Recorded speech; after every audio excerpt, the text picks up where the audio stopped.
हम लोग question number 5 तक 6 तक कर चुके थे लॉज ऑफ मोशन में, और ये क्वेश्चन नंबर 7 है। ये क्वेश्चन नंबर 7 मैं आपको अभी नहीं कराऊंगा क्योंकि ये आपकी बुक में इसका सॉल्यूशन जो है वो गलत दे रखा है। इसका सही सॉल्यूशन मैं आप लोगों को भेजूंगा। तो हम लोग क्वेश्चन नंबर 8 की ओर आते हैं। क्वेश्चन नंबर 8 क्या कहता है? क्वेश्चन नंबर 8 कहता है कि an automobile vehicle has a mass of 1500 kg। तो हमको m दे रखा है, 1500 kg मास दे रखा है। What must be the force between the vehicle and the road if vehicle is to be stopped. कहता है कितना फोर्स लगाया जाए। तो हमें f की वैल्यू निकालनी है। Stopped with a negative acceleration जो दे रखा है हमें 1.7 मीटर पर सेकंड स्क्वायर दे रखा है, मतलब ए की वैल्यू जो दे रखी है वो 1.7 मीटर पर सेकंड स्क्वायर दे रखी है, लेकिन ये नेगेटिव है इसलिए माइनस का साइन आएगा। अब हमारे पास जो फार्मूला है, हमें एम दे रखा है, एफ दे रखा है, ए दे रखा है।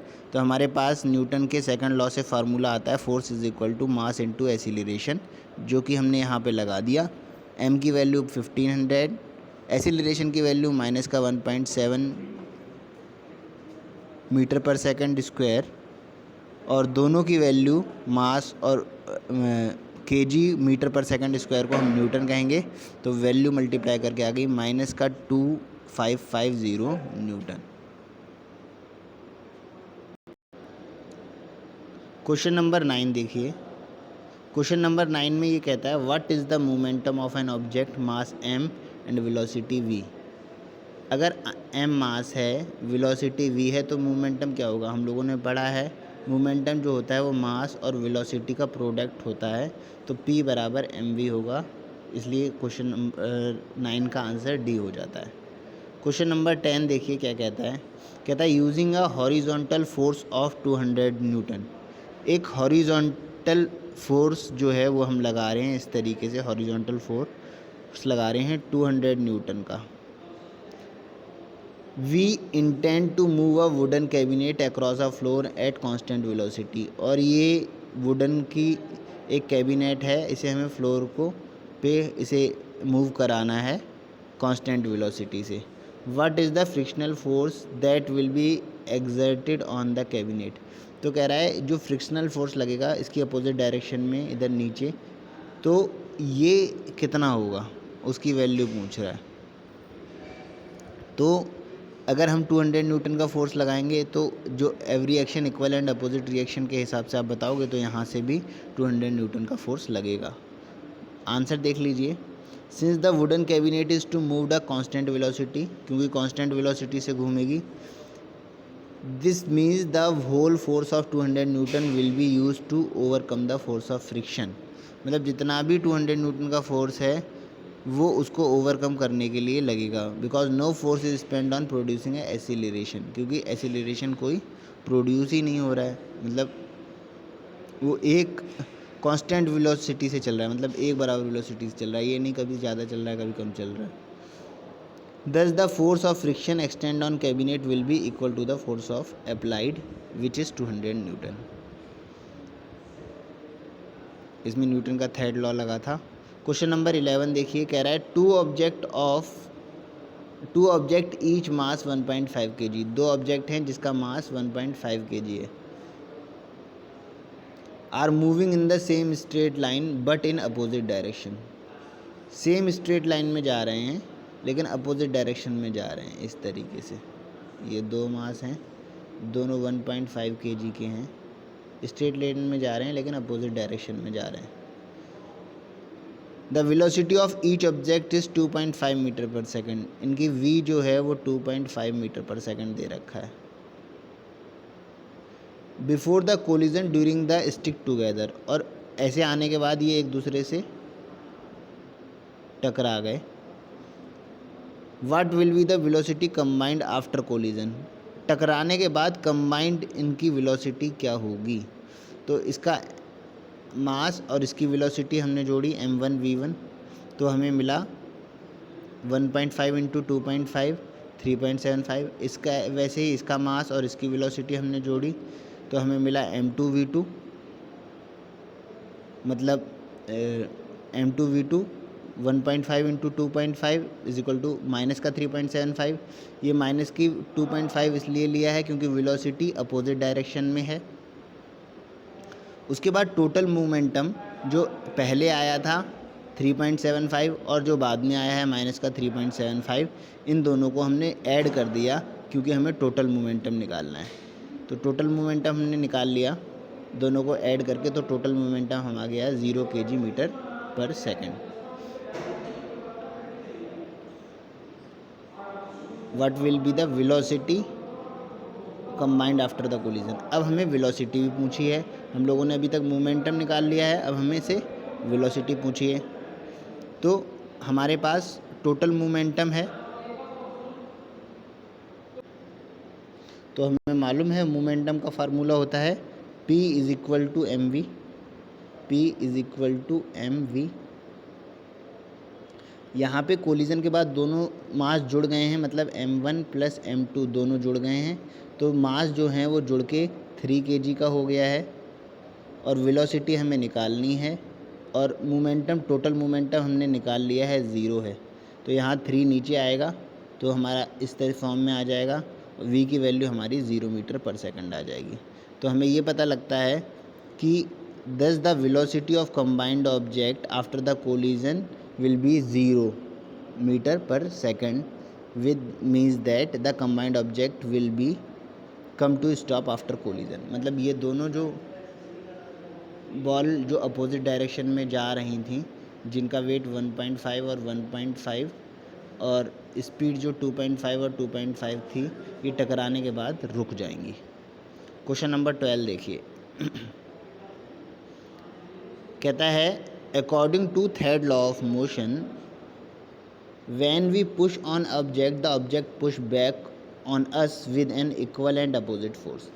ठीक है, मतलब इक्वल और अपोजिट फोर्स लगा के ऑब्जेक्ट भी हमें पुश करता है अगर हम किसी ऑब्जेक्ट को पुश कर रहे हैं तो। If the object is massive truck parked along the road side, it will be probably not move. अगर रोड के साइड में खड़ा है और वो मूव नहीं कर रहा है। I student justify this by answering that the two opposite and equal forces cancel each other. और स्टूडेंट ये बोल रहा है कि दो इक्वल और अपोजिट फोर्स लग रहे हैं लेकिन एक दूसरे को कैंसिल कर रहे हैं। इस पे कमेंट करना है, एक्सप्लेन करना है why the truck does not move. तो वो क्या बोलेगा कि ट्रक क्यों नहीं मूव कर रहा। क्योंकि हमने न्यूटन के थर्ड लॉ में एक बात पढ़ी थी कि जो फोर्स लगता है वो अपोजिट ऑब्जेक्ट पे लगता है। जैसे एक वॉल है और वॉल पे कोई व्यक्ति स्केट पहन के फोर्स लगाता है, तो इसने फोर्स लगाया वॉल पे और वॉल इस पे फोर्स लगाएगी, तो ये पीछे की तरफ चला जाएगा। इसे हम इक्वल एंड अपोजिट फोर्स कहेंगे। लेकिन यहाँ पे हमारा ऑब्जेक्ट एक ही है ट्रक, और उस पे ही दोनों फोर्स लगा रहे हैं, तो स्टूडेंट का जो बात है वो गलत हो जाएगी। कह रहा है justification given by the student that two opposite and equal forces cancel each other is wrong. ये गलत है क्योंकि forces of action and reaction do not act on the same body. क्योंकि एक्शन और रिएक्शन फोर्स एक body पे act नहीं करता। और ये एक चीज़ और बता रहा है, यहाँ पे कोई भी प्रश्न नहीं उठता है कि फोर्स आपस में कैंसिल हो जाएं, क्योंकि इतना भारी जो ट्रक है वो मूव नहीं कर रहा, पुश नहीं हो रहा, क्योंकि उस पर बहुत छोटा फोर्स लग रहा है, फोर्स ऑफ फ्रिक्शन। किस किस के बीच में? व्हील्स के बीच में और ट्रक के बीच में जो रोड के साइड में खड़ा है। इसलिए force of push is not able to overcome the force of friction. इसलिए फोर्स जो लगा रहा है ट्रक, वो फ्रिक्शन फोर्स को ओवरकम नहीं कर पा रहा है।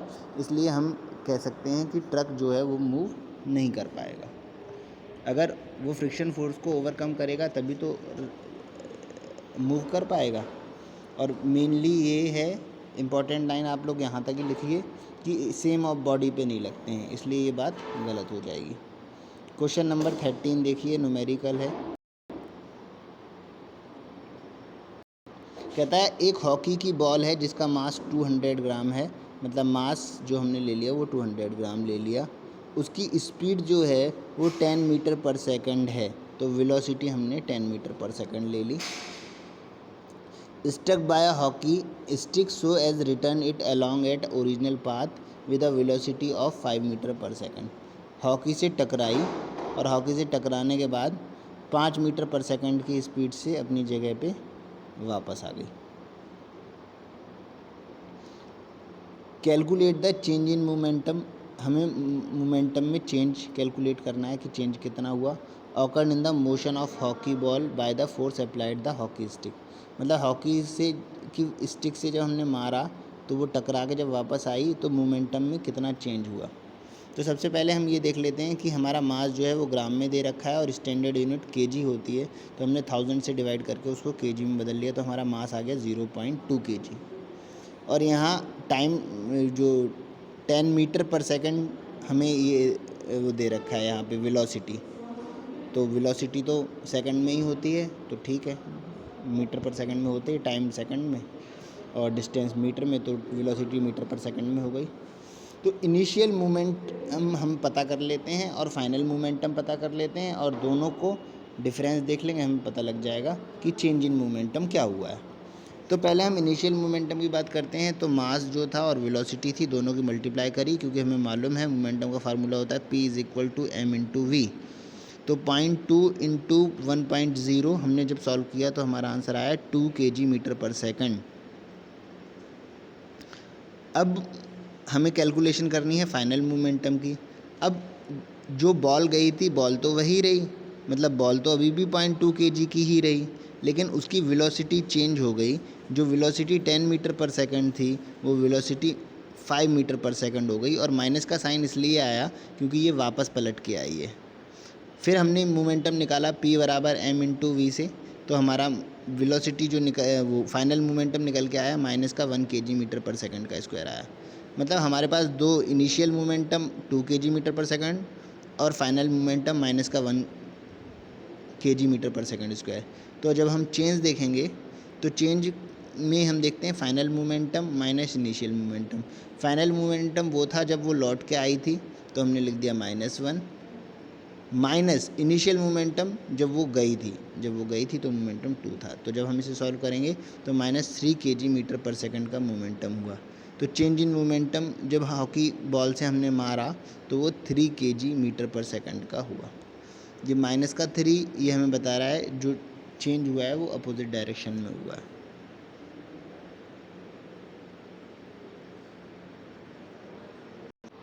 इस क्वेश्चन पे इम्पोर्टेंट लगे लेना, बहुत अच्छा क्वेश्चन है, पूछा जाता है ये। अ बुलेट ऑफ मास 10 ग्राम, एक बुलेट है जिसका मास 10 ग्राम है, travelling horizontally with a velocity 150 metre पर सेकंड, और उसकी वेलोसिटी जो है वो 150 मीटर पर सेकंड है। Strike a stationary wooden block, एक रुके हुए वुडन ब्लॉक से टकराती है, and become a rest in 0.03 second, और इतनी देर में वो रेस्ट में आ जाती है। मतलब हमें क्या क्या दे रखा है, एक m दे रखा है 10 ग्राम का, उसके बाद हमें v दे रखी है, u दे रखी है 150 मीटर पर सेकंड, उसके बाद टाइम दे रखा है 0.03 सेकंड, और रेस्ट में आ जाता है, इसलिए v जो हो गई वो 0 मीटर पर सेकंड हमें ये दे रखा है।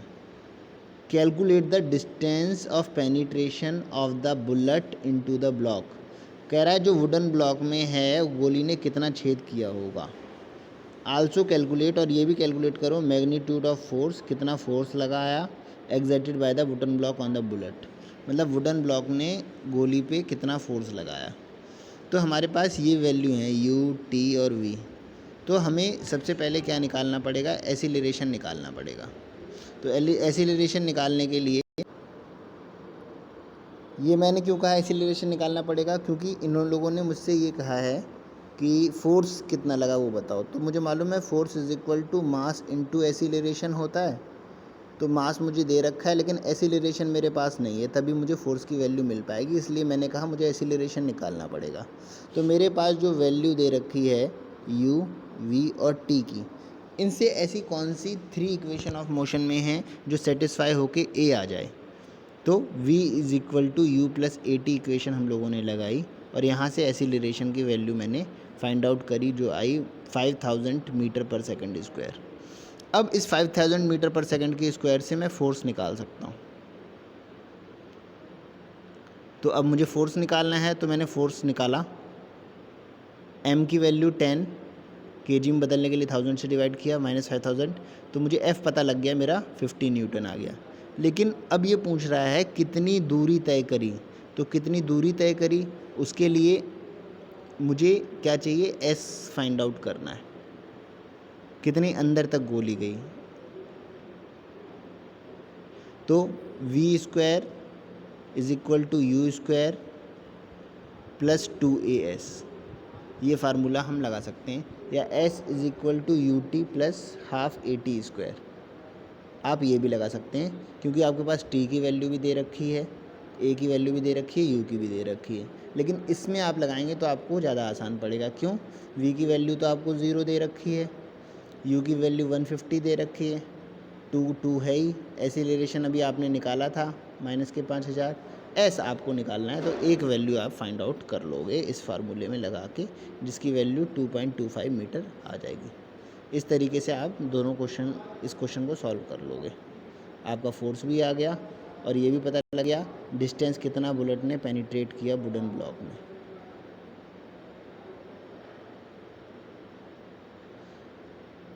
क्वेश्चन नंबर 15 देखिए, ये हमारा आज का आखिरी क्वेश्चन रहेगा।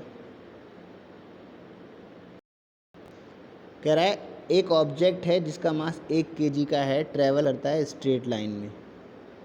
m दे रखा है हमें 1 kg, स्ट्रेट लाइन में ट्रैवल कर रहा है, जिसकी वेलोसिटी 10 मीटर पर सेकंड है।